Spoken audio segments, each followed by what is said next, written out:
Hey, it's Kelly Thorne Gore. And John Gore. We are here for our marriage tip, and we're so glad that you're joining us, whether you're joining live or watching the recording. Be sure to introduce yourself. We'd love to know where you're joining us from. Today, we are talking about a marriage tip that has had a huge impact on our marriage, and I feel like it's one of the reasons that we have a really great marriage. Now, you'll probably be surprised because it's actually a pretty simple strategy. It's something simple, but it's had a huge impact. So, this is around check-ins. Now, I think sometimes we think, okay, well, why do I need to check in?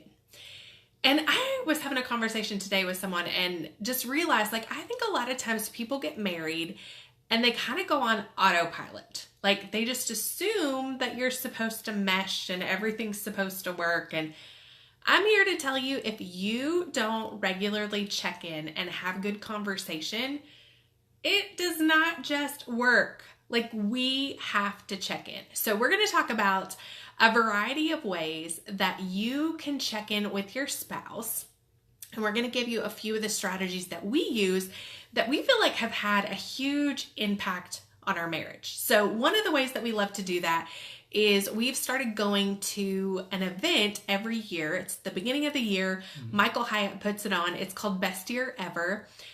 We did the online version 2 years ago. And then last year we went to the live in-person one together. And it was so fabulous to just give us a starting point to really talk about goals for the upcoming year, to get on the same page about how we can best support one another. And so there are those big scope check-ins, like every year type of check-in. But then there are other check-ins. So let's talk about some of those. Yeah, in the first video we talked about just as you're driving along the road that you make tiny corrections through the course of that drive, and you don't just assume that the car's going to do what it's supposed to do the whole drive. So the same thing goes for daily check-ins. So a daily check-in would be very short and very simple, but also just making sure that you're not going off track, because it's easy for small little irritating things or small little things that kind of, I don't know, sort of get at you at your core, but the person didn't realize it. It's easy for those things to really sort of chip away at the distrust in the marriage. So, but it's also easy for us to forget to celebrate and tell our spouse what they're doing right. So a daily check-in would be, we do ours right before we go to sleep. So we end the day with this. But the daily check-in would be, what's the best thing that happened to us today? And that could be something that we did, or it could be something that we experienced us on our own. And then what made the other person feel loved. So we say that, this is what I'll tell Kelly, this is how you made me feel loved, and she'll tell me this is how you made me feel loved. And the last one is, what could we have done better? And that could either be something they did or something they did not do, and just talking through, we need to just work on that. And that could be really small. It could be, and it's not like we're criticizing each other. It's just, this just could have been better. So we're approaching it from a sense of we're going to correct it rather than criticize. So it's a corrective rather than critical last part of that. Yeah, no, I think that's good. And we talked about that in the first video we did. And I know some of you have been doing those weekly check-ins. I got a message from one of you this week that it's made a huge impact in your marriage. And so if you haven't yet started implementing that, implement that as just a starting point. It starts to create the dialogue. It also makes you really intentional about what did your spouse do to make you feel loved. But also on the other side, you have to be intentional about loving your spouse and really watch for opportunities.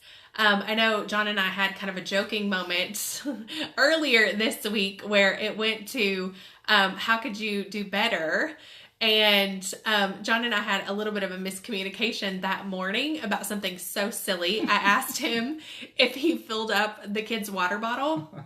And he says no. Well, I was in the laundry room and I thought he said yes and said so my response was, "Oh, thank you so much." He said thanks. Oh, thanks. Yeah. And so, but he said no. So obviously it sounded like I was being super snarky, like you were supposed to do this. But it was really just, I didn't hear him, or I heard differently.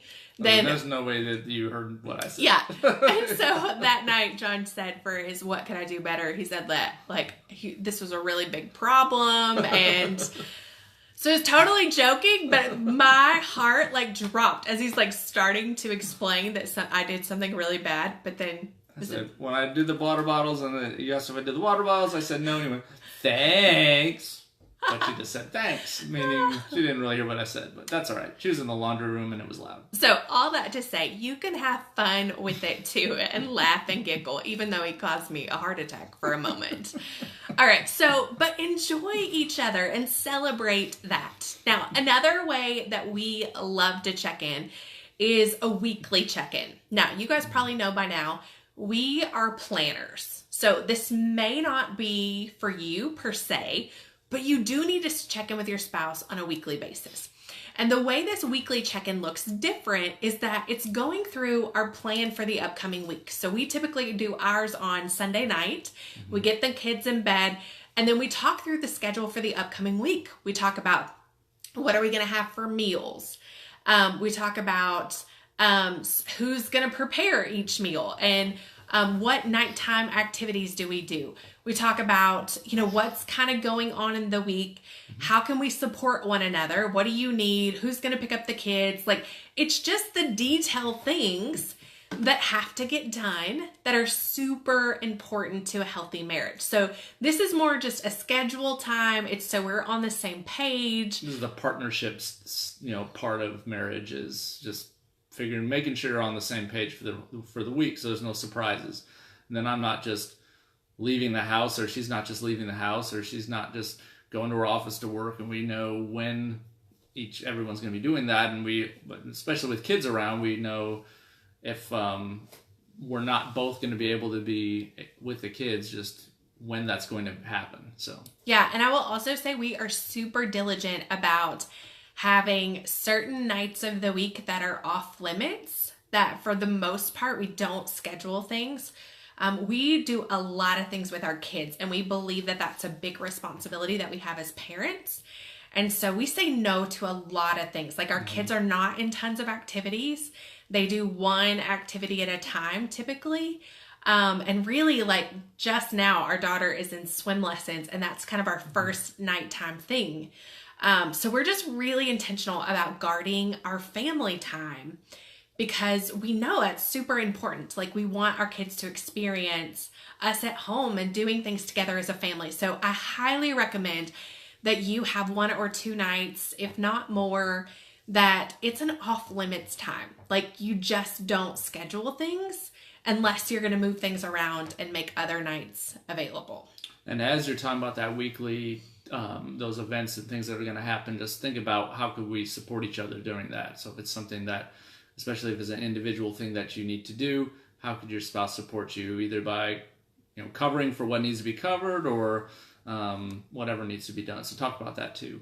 And then there's larger things that you want to try to do that might require a weekend, or maybe a stay overnight somewhere, or a babysitter, a really long date somewhere. But this would be something that would be done maybe quarterly or a couple times a year.